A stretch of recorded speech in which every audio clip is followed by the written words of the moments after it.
सहना भवतु सहनौ भुनक्तु सह वीर्यं करवावहै तेजस्विनावधीतमस्तु मा विद्विषावहै। ओम शांति शांति शांतिः। हरिः ओम। ओम जननीं शारदां देवीं रामकृष्णं जगद्गुरुं पादपद्मे तयो श्रित्वा प्रणमामि मुहुर्मुहुः। ओम स्थापकाय च धर्मस्य सर्वधर्मस्वरूपिणे अवतारवरिष्ठाय रामकृष्णाय ते नमः। In our last class, we discussed two important topics. One, the special visions of Chandramani Devi as well as Kshudiram. And also we discussed even more important point, why was an incarnation born in a particular family? It is because of the values which could have been imparted only in that family and not possible in any other family. And in that regard we discussed what is a value. That which is most desirable is value, and values must be connected with reality, and to achieve this reality there must be a path, and that path is known as yoga, karma yoga, bhakti yoga, raja yoga, etc. And according to Hinduism there are four values. They are called purusharthas. And according to Hinduism, three are called instrumental values. One is called intrinsic value. What are those three? Dharma, Artha and Kama. So what is instrumental value? That which prepares our body and mind so that we can achieve the highest, that is called instrumental value. Instrument means always it serves for some other purpose. So the fourth, only Purushartha, that is called moksha. So moksha is intrinsic because it doesn't lead to something else. It is the goal, the end, all by its own self. So these are the values. And whichever rituals, whichever mythologies, whichever philosophy, and whichever practices lead to this ultimate goal, that is called the path. So value means what? That which is desirable. But often what is desirable is not desired by many. And what is desired is not necessarily desirable. But a desirable and desire, an important difference is the desire of people differ from each individual. And what is desirable is universal. What is that? Everybody wants only one thing. What is it? I want to be happy. But Advaita Vedanta or Vedanta philosophy analyzes and says, when a person says, I want to be happy, actually that happiness is the intrinsic nature of our own self. That's why Ananda Swarupa. Now what is the point here?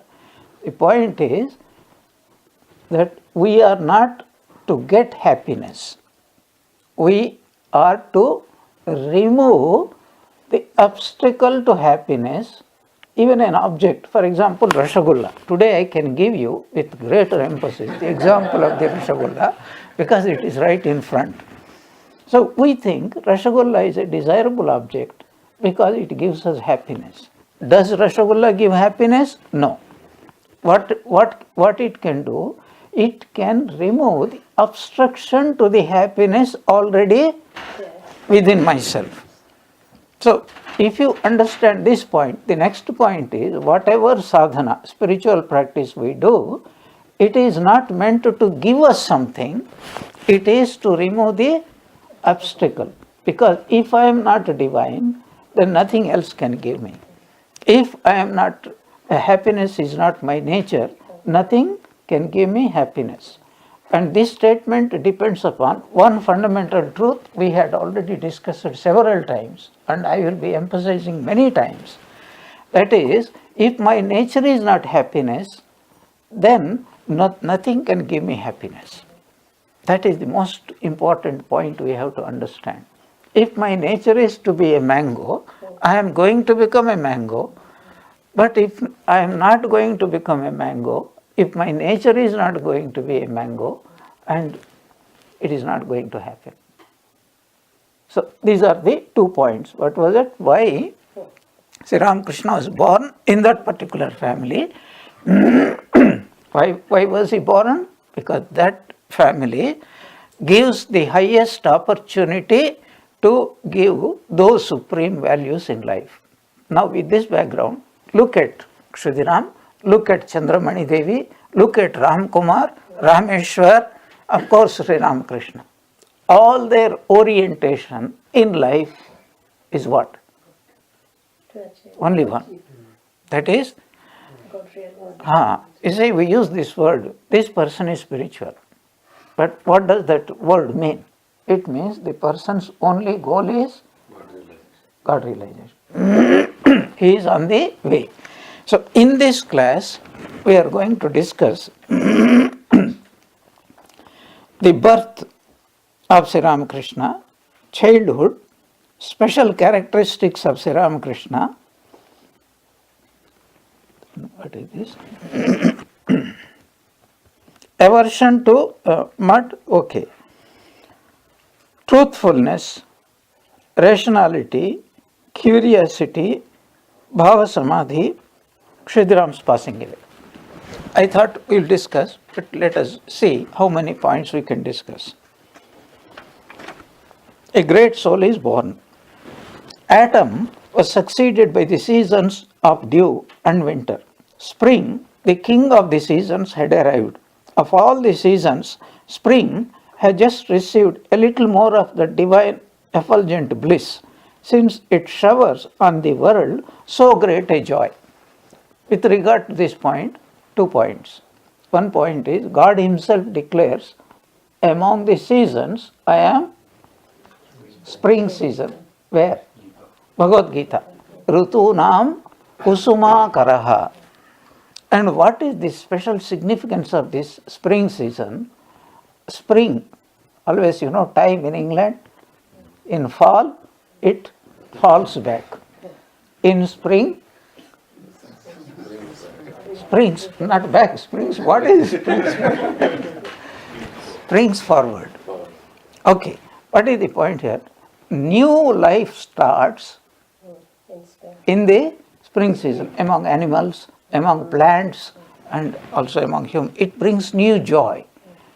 It is most conducive. So Sri Ramakrishna had chosen this particular spring season to take birth as a human being. Why? Because that is the most pleasant season. Symbolically, it also points out that a new life is about to start for whom? For the whole world. That is the point we have to keep in mind. Chandra Devi's apprehension was removed by her husband. As Chandra Devi was progressing in her pregnancy, and she felt very soon she will give birth. And she was in the habit of worshipping gods and goddesses every day. So she felt apprehensive. What if her delivery can create an obstacle in the service of gods and goddesses? She became very apprehensive. Then Kshudiram was assuring her. Her anxiety, Kshudiram put her mind at rest, saying, "Fear not, surely he who is now in your womb will not by his birth become a hindrance to the worship and service of Raghuvir. Don't be anxious. Certainly you will be able to manage the service of God today. I had already arranged for the service from tomorrow, and Dhani has been asked to sleep here from tonight. So you see, where is the mind? Supposing a woman is about to give birth, what would be her thoughts? What do you think her anxiety would be? Normal woman. About the child. What was the anxiety of Chandramani Devi? Whether there would be any obstacle in the worship of God. See, that is what indicates her greatness. Of course, Shudiram knew that the God who is going to come to be born, and both of them were 150% convinced, they are not going, if he puts an obstacle to worship of God, in whose worship is putting an obstacle? Whose worship? His own worship. Because Raghuveer was none other than Avatara. So it happened. It was 10 minutes before dawn that Chandra Devi felt the first pangs of labor. Dhani helped her to the lying in room. And there almost immediately she gave birth to a male child. Not only he was born without obstructing the worship, he did not even give trouble to his own mother. It's a miracle. Okay, not only that. So Dhani helped to bring her. See, he came by himself out. And then she put him aside to look for the Chandramani's comfort. And then she looked for the baby. Where did she find him? She was anxious because she didn't find where she left. Somehow it's a miracle. I don't know. Even that baby cannot crawl. He was found in the earth and covered all over with ashes. See, what a great thing. In alarm, Dhani took the lamp to look for the child and found that it had rolled down the ground, covered with blood and slime, to the hollow fireplace and was lying there with its little body adorned with ashes and still not crying. Dhani tenderly picked up the child, washed it, and looking at it in the light wondered at its beauty and its size. Most beautiful. Most of the babies, sadhyo jata, after 3-4 days of drinking mother's milk, then their cheeks like balloon. They blow. But the moment you see, I'm not going to describe, you better, you know what. But how did Gadadhar look? Beautiful. And what was his size? 6 months old. Oh my God. Point number 3. The astrological signs at the moment of Gadadhar's birth. It was Wednesday, the 6th day of Falgun in BE, Bengali, 1242 or 1757 of the Shaka year, or Thursday, February 18th, AD 1836. February 18th, AD 1836. Now there is something wonderful. Most Hindus believe in astrology. And according to, as soon as a baby is born, a horoscope is drawn. And this child's horoscope, Kshudiram himself could do that, but famous astrologers were given the chart, and what was the prediction? Later, well-known astrologers also said that the time of birth came under a very auspicious sign of the zodiac, Lagna Rasi, which indicated beyond all doubt that the person concerned would be virtuous and respected and would always perform good deeds. Surrounded by many disciples, he would live in a temple, would found a new institution for teaching of religion. What is the name of that institution? Ramakrishna Mission. Generation after generation, and would be universally revered as a great soul born as a part of Narayana. Next chapter, Gadadhar's childhood and the death of his father. As we already discussed, Kshudiram had a nephew called Ramchandra. He used to live in Medinipur. He was a lawyer and he became quite wealthy. And he used to support Kshudiram, his uncle, because he knew the condition. And after the birth of Gadadhar, he gifted a cow. In India, when a child is born, one of the things that some people might gift is a cow, because that is considered to be next to mother. If sometimes mother may be sick, may not be able to give milk. And that's why in India they found out the best substitute for a mother's milk is a cow's milk. And that is why slaughtering a cow, killing a cow, is the most heinous deed according to Hindus. This is one of the main reasons. When a child drinks cow's milk, naturally think this is like a substitute mother. And to kill that cow is like killing one's own mother. Gohatya, Bhrunahatya, Strihatya, these are called Mahapatakas. Gohatya means killing of a cow. And Bhrunahatya means killing of a fetus or baby. Strihatya, killing of a woman. These are called, and Brahmana Hatya. These are supposed to be equally sinful deeds. So this Ramchandra, he had gifted a cow. Now comes very important part. Gadadhar's charms and unusual power of attraction. Sri Ramakrishna had an unusual power of attraction. He could draw, you see, Krishna, Rama, Buddha, and Jesus Christ, and Sri Ramakrishna, and Chaitanya Mahaprabhu. Extraordinary power of attraction. They are very charming. And a little bit description I will read. As days went by, the baby's charm began to attract people more and more. He captivated the hearts not only of his parents and every other member of the family, but also all the village women. The newcomer, means Gadadhar, gradually passed his 5th month, and the time for the first rice eating ceremony of the baby was at hand. What is that ceremony called? Annaprashna. 6 months is the time, and solid food is introduced to the baby. That is one of the Hindu samskaras called sacraments. And there are 41 Hindu samskaras are there.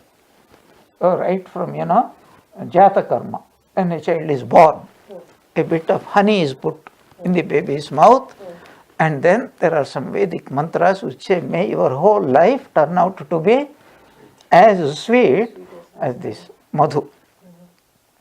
Next is Mundana, then Annaprashana.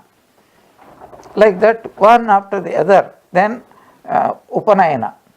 Upanayana means taking one to Guru, Vidyabhyasa, Aksharabhyasa. Before that, that's hand. No, that is now.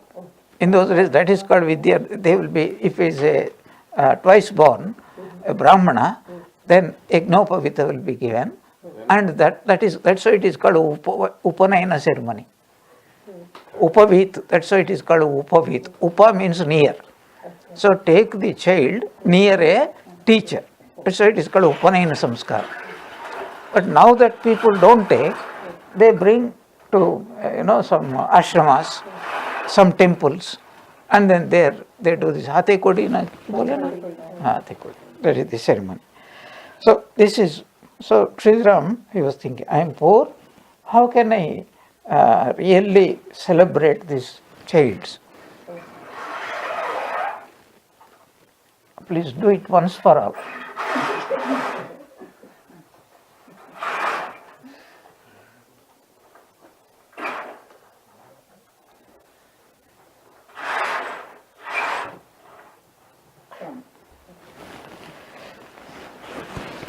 It's most important ceremony in one's life. So usually, they call all their relatives and people. It's a big celebration. And Kshudiram was not able to do. Now, Kshudiram was loved by all. But more than Kshudiram, Gadadhar was loved by everybody. So they decided to play a trick on Kshudiram. So you see, Kshudiram decided, I will just invite a few people and celebrate. Then all the Brahmins, they all went in a mobbed, protested to Kshudiram that we all want to be fed. Arre Baba, it is meant for to feed the child, not Annaprasana, not for the other people, but we all want to be fed. Then Kshudiram was in difficulty because he knew he could not afford it. Then he went to consult with the thief. Main person who incited all the people, you go and then lovingly beg Kshudiram, we all want to be fed, Brahmanas. And you know what is the title of a Brahmana? Brahmanaha Bhojana Priya. Yeah. Then he went to take advice. And Dharmadas Laha, he told, don't worry, I will bear 99% of the expense. You spend what you decided to spend and I will fill up. But everybody should be fed. Then Kshudiram also was quite intelligent in his own way. He said, you take responsibility for that. And he took responsibility. It was a grand ceremony and everybody was so happy. They blessed Gadadhar and then they all went away. Then the next topic is the turn of Chandra Devi's divine visions. We already discussed. When Sri Ramakrishna was in her womb, so many visions used to take place. But after his birth also, so many divine miracles have started taking place. So one such was, before we go to that, a great master tells, before the birth of this child, Chandramani had never asked the gods for any favor. But now, urged by a mother's love, 1,000 times a day, consciously or unconsciously, her heart poured forth prayers. For whom? For her son. Please protect him and let no harm come to him. And then there is some wonderful thing happened. One day, she put the baby under a mosquito net and she went out. And she came inside. What did she see? There was a person more than 6 feet tall lying in the bed. She became alarmed. So I just left the baby and here is a huge person.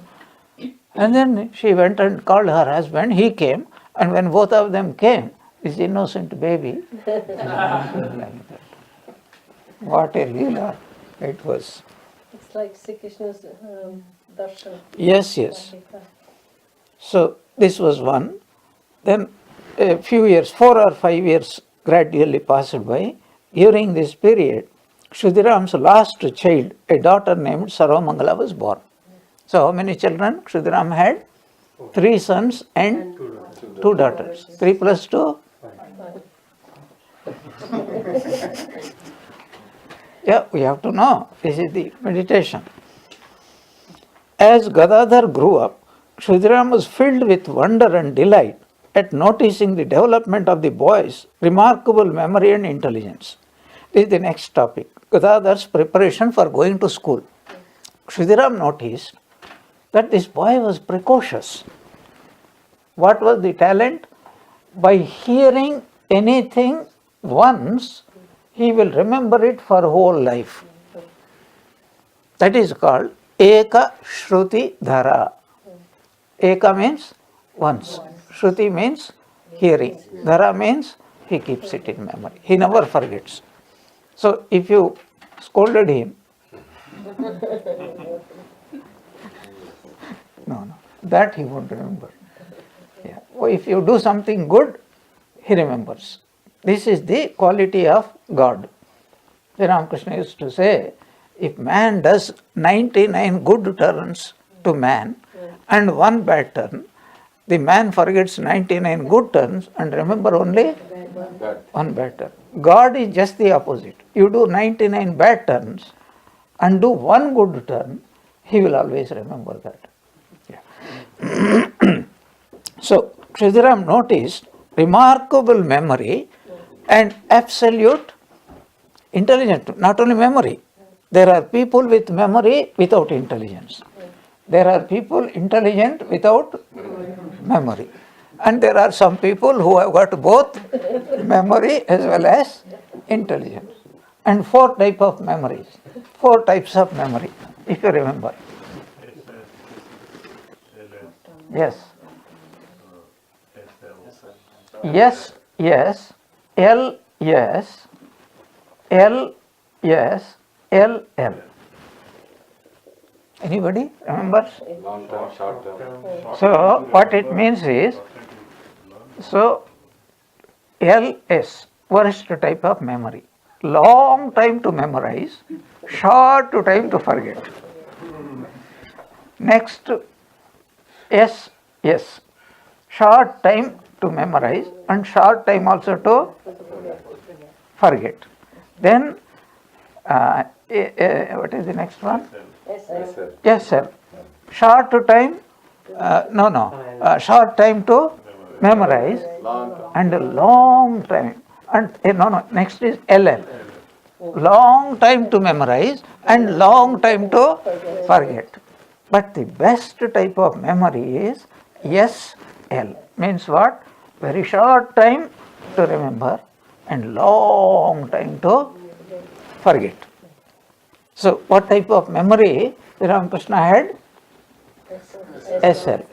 And what type of memory is desirable? SL. From another point of view, it is this memory which is our greatest problem.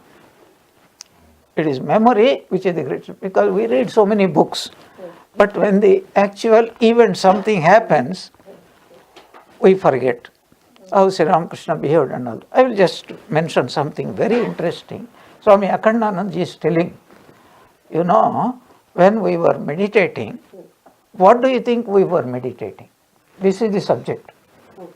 He was describing. We sit and we vividly imagine somebody is pouring filth on us and we are not reacting. Somebody comes and praises us.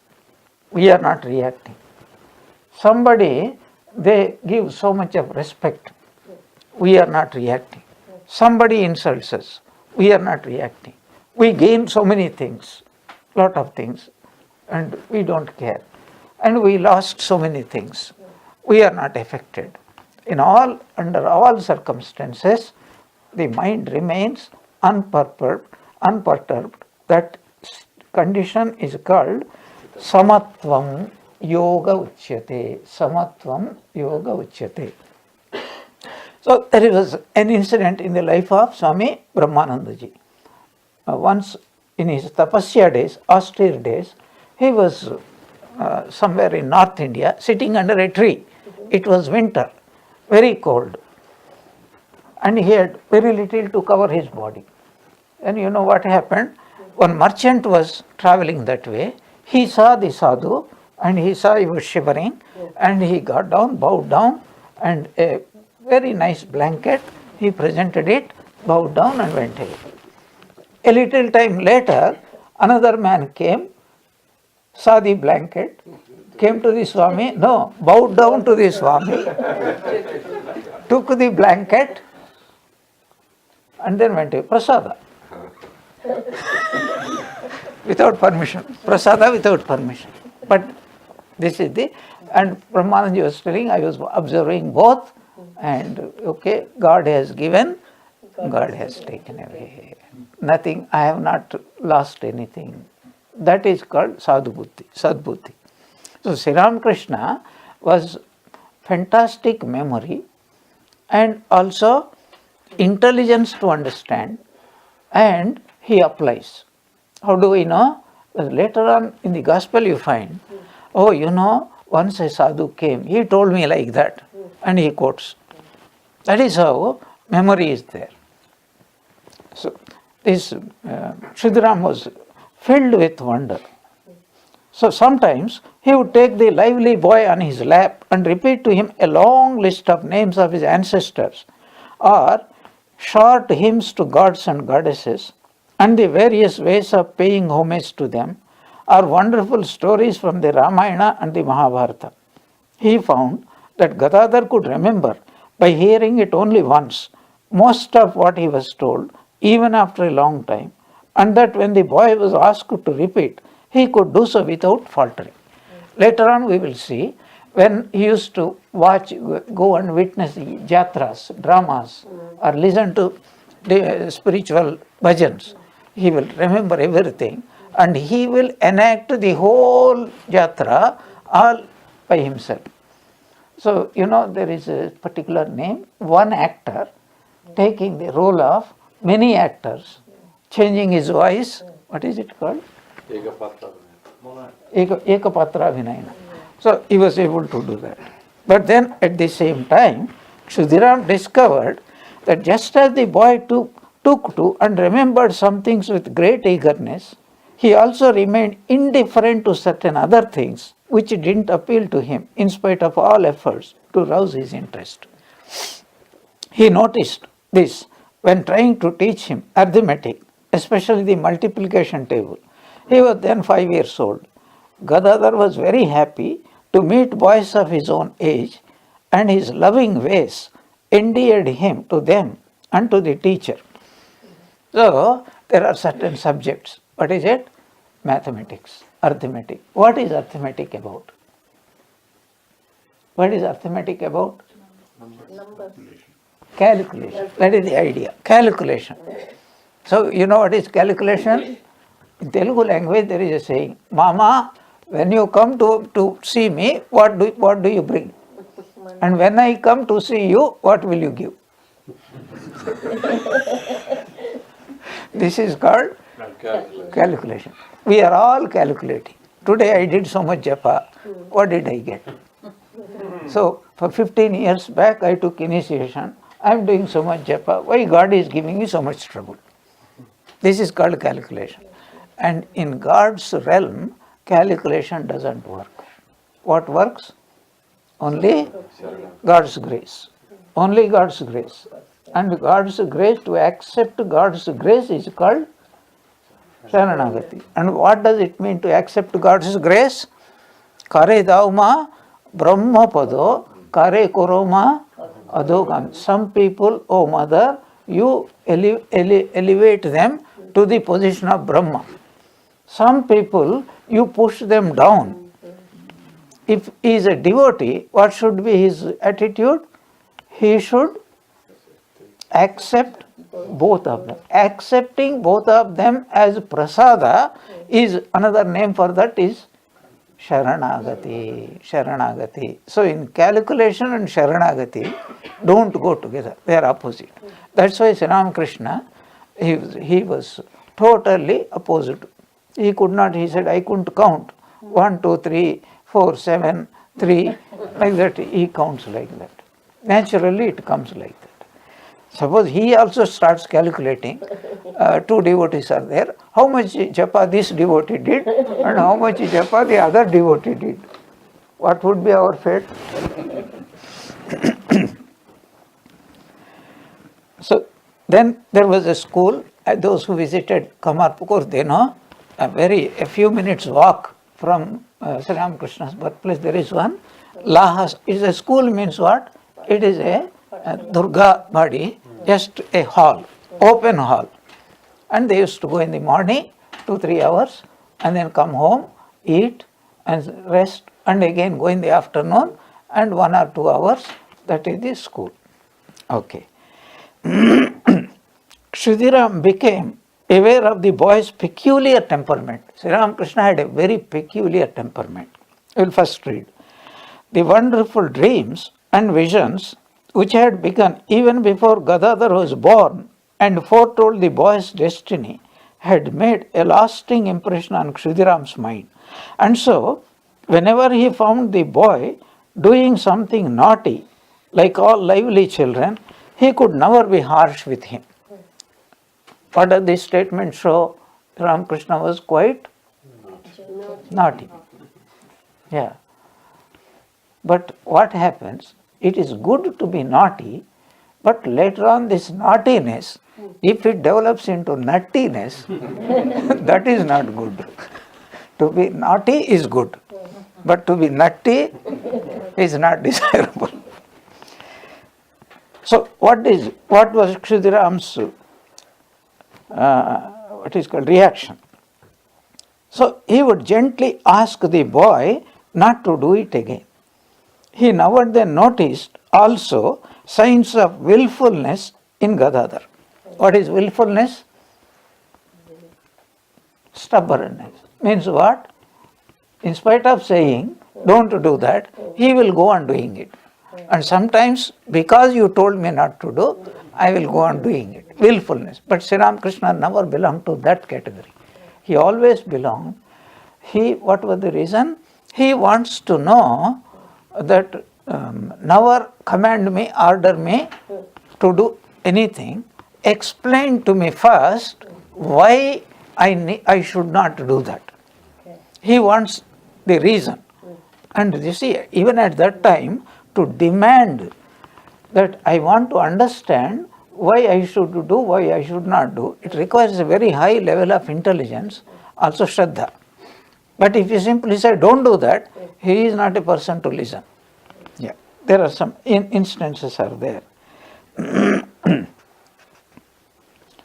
So he thought whether this was due to the undue attention everybody paid him or to the boy's own nature. You understand? Undue attention, everybody's pet. So it goes to the head. So many Shakespeare stories you get, And what is that story? One girl grew up, something like that. So one young man came and taught her a good lesson. And there was a good reason for him to think so. So Kshudiram could not prevent him. And there was a good reason for not telling anything. Why? Since he invariably found out that Gadadhar would not rest till he accomplished what he had set out to do. Anyway, he is going to do. Would never try to hide anything he had done by telling a lie. Kshudiram noticed this. He would do what he decided to do until you give a good explanation why he should not do it. Convince him. Otherwise, simply he will not obey. But he also said he will never hide anything. He will never tell a lie. He will always tell the truth, exactly what he had done. So, do you remember the joke? One priest, one day, he came out of his church after locking it and going home. On the way, he found some children playing and they were making big racket. So the priest asked, children, what is this special? I could not understand what type of game you are playing. And he said, Father, you are playing the game. Who could tell the biggest lie and he will get the biggest prize? And this priest was horrified. He said, what? When we were young, we never played this kind of game. All the boys chorused. The first prize goes to Padri.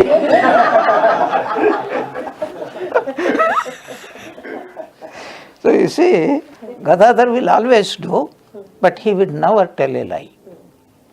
He will tell everything, whatever he has done. But there was one thing that really, this one, and never think of doing harm to anybody. These are the two qualities. One quality is always tells the truth. Second quality is whatever he may do, it would never be with the motive of doing any harm to anybody. From childhood, that is something great. Usually what do children do? They are the most cruel people on earth. This bullying is a universally practiced thing, very difficult to do it.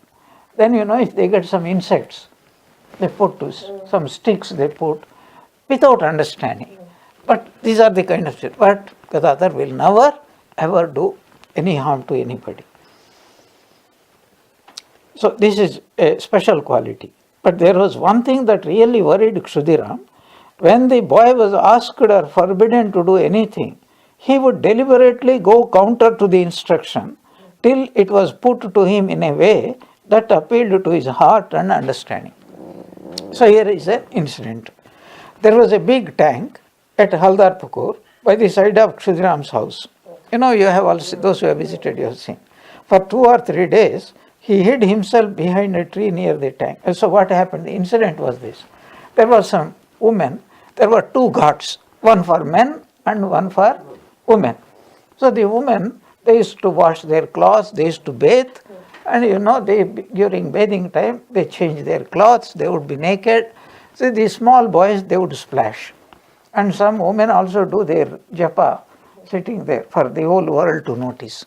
So the boys, they used to swim, and invariably the women would scold. And the more they scold, the more water splashing. Purification, Abhisheka. So one elderly lady told him, look here, you should not see women naked. Why don't you go to the men's ghat and take bath? Where was the men's ghat? How long? How far? Only a few feet. Yeah. So Gadadhar asked, why not? No, it will do you some great harm. Some ghost will come and then possess you like that, to frighten. And what did Gadadhar do? For 2-3 days, he was hiding behind a bush and observing every woman. And he was telling, day before yesterday I saw 4.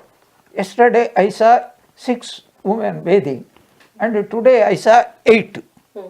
The number increasing. But nothing happened to me. You can't threaten. So this lady had no option, went and laughingly told Chandramani Devi everything. Then Chandramani Devi called him and said, Sri Ramakrishna was telling, day before yesterday I saw 4 women bathing, yesterday 6 women bathing, and today 8. But I find that nothing has happened to me. Then this lady went and complained. Chandramani Devi spoke to Gadadhar gently, but in a convincing manner. It is true, nothing will happen to you when you do that. Only the women feel embarrassed and insulted. They are in no way different from me. And so if you insult them, it is the same as insulting me. In future, don't do anything that would hurt their sense of honor. Is it right to wound their feelings as well as mine? The boy understood and never again behaved that way, because when it was put to him that nothing will happen to you, but the woman will feel embarrassed and you should not cause, because it is equivalent to. Now, do you recall, do any bells ring in your mind? Which mother told her son that if you do harm to somebody, it is like doing harm to me? Swamiji's mother. Is she? Ganesh. You know Ganesha's story? Oh. Once he scratched a cat and then he went to his mother and found her whole body was bruised, and then he was pained. He asked, mother, who bruised you? Mother said, it is you who bruised. When did I do? Because Ganesha loved his mother very much. Then she said, I dwell in every creature. The moment you injured the cat, that is like injuring me. So this was the most beautiful incident. From that day, because he understood, if I do something to any woman, it is like doing it to my own mother. Now, did he apply it only when he was young, or did he continue doing this until he passed away? That is why when Holy Mother asked him, how do you look upon me? What was his reply? The mother who is in the temple, the mother who gave me birth, and I look upon you exactly like the same mother. Do you see the point? So Ganesha, it is said, could not marry, because marrying any woman is equivalent to marrying his own mother. So Sri Ramakrishna also felt the same way, but he got married. Married, but lived like a monk and a nun. That was the relationship. So later on somebody asked, why did you marry? He said, there is a reason. This my memory comes. Why did he marry? Huh? To settle. Yes, that was one of the reply he gave. But the real reply was, that was not the only reason. There is another reason. Because there were doubting Thomases who directly questioned him. Sir, you go on telling us we should live like brahmacharis with our own wives. Had you been married, you would have understood where the difficulty lies. Had he not married, they could have brought out that charge.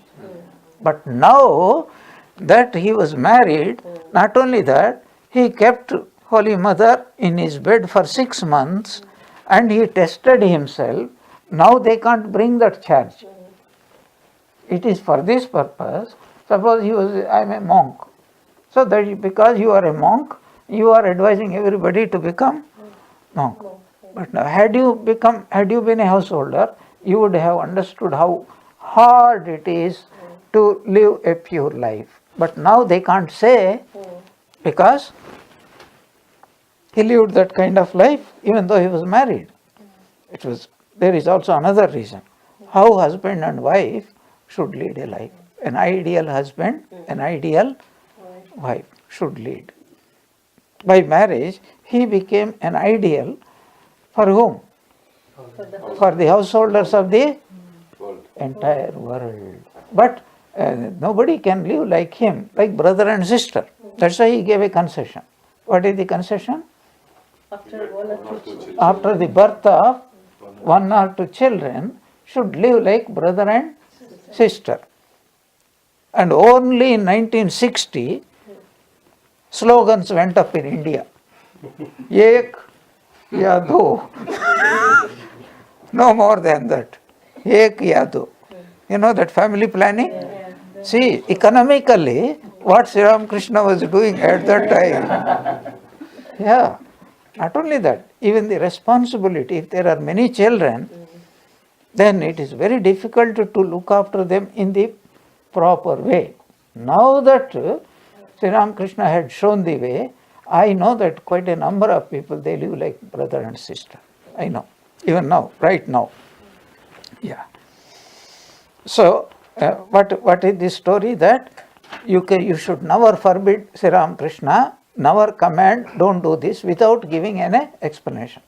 But he was intelligent, he could understand. Every child cannot understand. So there is a rule, general rule, that until a child develops the intelligence and the capacity to reason out, he should be commanded. But once he develops that power of reasoning, you should not command. You should suggest and you should explain. So there is a way of saying, until 5 years, a child is a king or a queen. From 5 to 20 years, he should be treated like a friend. And thereafter, he should be treated as equal. For men, of course, Hindu Dharma Shastra, for women, they do quite a different thing. Okay. Now, Sri Ramakrishna's, Gadadhar's innate talents started blossoming. What are those talents? Seeing the village potters making images of gods and goddesses, he began to visit them and learning their art. And then those who painted pictures, he learnt a lot and himself began to do so. So 2 things, fashioning images of gods and goddesses. What is the second thing? Painting. And both he did. First instance was when he came to Dakshineswar, he was unwilling to accept any job, but evening times he will go to the banks of the Ganga and fashion Shiva, and then he worshipped his whole heart's content. That is how Madhur Babu saw that. He was captivated. With his permission, he took that image, and even Rani Rasmani was surprised. Painting. Once Sri Ramakrishna said, he visited Sarvamangala's house, and she was serving her husband with the greatest devotion. Sri Ramakrishna was charmed, and then and there he drew the exact likeness and showed it, and they were shocked that Sri Ramakrishna could draw so well. So he had that artistic tendencies. He had a very highly developed aesthetic sense. Soon we will see that. Then he was, of course, an extraordinarily great reader and extraordinarily great singer. He was extraordinary in every way. So there is something speciality. We will discuss it very soon. Whenever Gadadhar was told that someone was reading and expounding the Puranas in the village, or that a religious drama was being enacted, he would go there and thus come to know the stories from the scripture. He would at the same time observe very minutely the manner of presentation that appealed most to the audience. Very important. So whenever he used to attend these things, first thing is he would remember. Second thing, what is the second thing? You would copy them. He would observe which reader attracts the audience's attention, which way of presenting. So he learned the way of presenting in such a way, and this was imitated, or you can say somebody's. Reader's Digest is an extremely interesting magazine. Why? 3 reasons. So far as I know, 3 reasons. The first reason is, most of the articles, they're quite short, not long, very short, 3 pages, 4 pages like that, no more than that. Second point is, always it starts with a beautiful story, anecdote. Always, some story. The moment you read that story, your mind becomes interested. And third, they developed the art of condensing long articles into short articles. And if you read the short articles, you will not feel that the necessity to read the longer article, because all the salient points, and if there are points which are arguments against some theory or some fact, everything they will condense. Reader's Digest's editors became extremely famous for condensing book length novels and fiction as well as non-fiction. Do you know? I think around 200 Reader's Digest condensed books. One book length, 3 books, 4 books, 5 books, they will condense it. Now the speciality of them is, once you read anything, you will not feel that there is another book which is a longer book, lengthy book, and this is only a summary. It is not summary. It is called condensation. What is the difference between summary and condensation? Summary means you take the important points and just put it in your own language. That is called summary.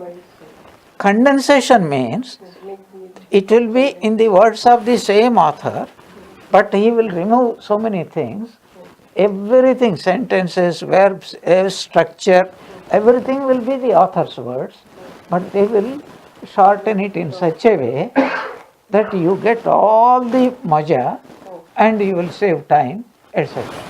This is something extraordinary talent is necessary, and Reader's Digest specialized in that. Very few people specialize in that. So Sri Ramakrishna, he understood. He could remember that, and he could also know how to present it. That is why when Sri Ramakrishna speaks, people forget. What do they forget? Time and space. And when I speak, they forget the last thing. You know what is the last thing? Forget everything. Next week, they come with a very fresh mind. So this is what he would do. He would at the same time observe very minutely the manner of presentation that appealed most to the audience. His wonderful memory and keen insight were of great help in these matters.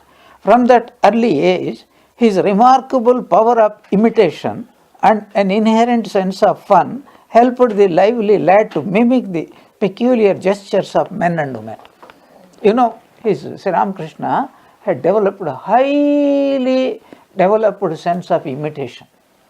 And to develop the sense of imitation, one requires very special intelligence. You know cartoons? You think it's just a few scribbling with pencil.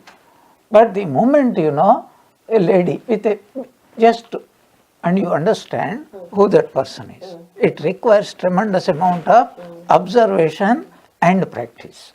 And Sri Ramakrishna was a master of imitation. You know the story? After the Pandit is gone, then all the villagers were expecting. He would that he will say, and the villagers will just roll in laughter, and they know what Gadadhar is telling. But lest we think he knows only, he is a buffoon. No, he knows how to read so wonderfully well. He had the sweetest voice on earth. Even Swamiji's voice could not equal. And then, what is the speciality? There are some people with sweetest voice. When Sri Ramakrishna used to do anything, his whole mind would be absorbed in it. So people do not feel he is reading for our benefit. Actually, he was reading for whose benefit? For his benefit. When he used to read, he could read. So that was the villagers' favorite game. They would invite Gadai to read some Puranas, some Mahatmya, all those books, because most of the villagers, they were illiterate. And he was not acting merely as a reader. He used to enjoy them as though it was for his benefit. When he recorded the Gospel of Sri Ramakrishna, first of all, he thought for whose benefit he was doing it? For his own. But he did not understand until long after that it was Sri Ramakrishna's plan that you also enjoy, but you also share that enjoyment with everybody else. Long after, there was an incident, and Girish Chandra Ghosh came to know. He asked, can we have a peek into that? He said, over my dead body. That was his reply. But later on, Holy Mother told, Baba, so much time, Sri Ramakrishna had kept these treasures deposited with you. You are a trustee. Now, according to the need, he is helping you bring them out. Yeah. So these are the points we have to be very careful to note down or forget. What is it? Whatever he was doing it, he was getting absorbed for his own benefit. That is why if somebody is doing japa for his benefit, you will get attracted. But if somebody is doing japa for your benefit, then you know where his mind would be. Yeah. Our education, for what purpose? So there are two types of getting education. One type is, a person is deeply interested in knowledge. So he is studying for whose purpose? For his own purpose. And most of us, we study for what purpose? So that we can get a job, so that we can, earn money, and we can please wife and children and relatives and friends and so many people, not for our sake. That is why the definition of education is that mysterious way of imparting information from the notebooks of the professors onto the notebooks of the students without passing the brains of either. This is the definition of modern education. Ranganathanji Maharaj used to quote it. I heard it from him. Now I am passing it on. This heritage, I am passing it on to you. So he could imitate well and he could make people very happy, but at the same time, one point, there is no sting there.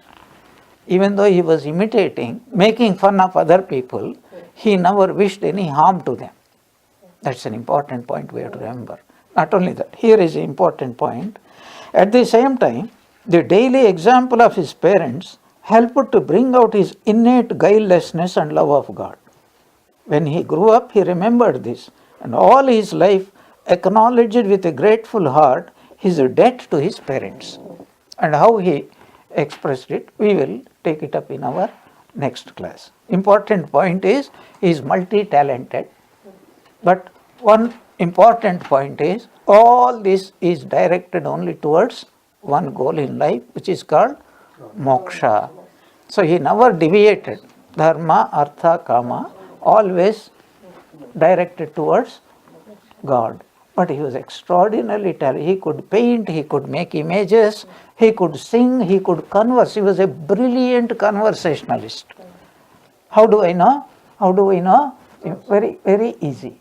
You take the gospel, squeeze out all the conversations of other people and just keep his, that red lettered edition that came out, you will see more than 3/4 of the gospel is nothing but Sri Ramakrishna's own words. That is how we know that he was a brilliant conversationalist, and you don't feel like going away from him. Why? Because he learned the art of not only speaking what is truth, what is God, but how to present it. That's why by reading gospel, you never get bored. You feel like, what happened next? Like a mystery novel, like that. Okay, we'll stop here. Om Shanti Shanti Shanti.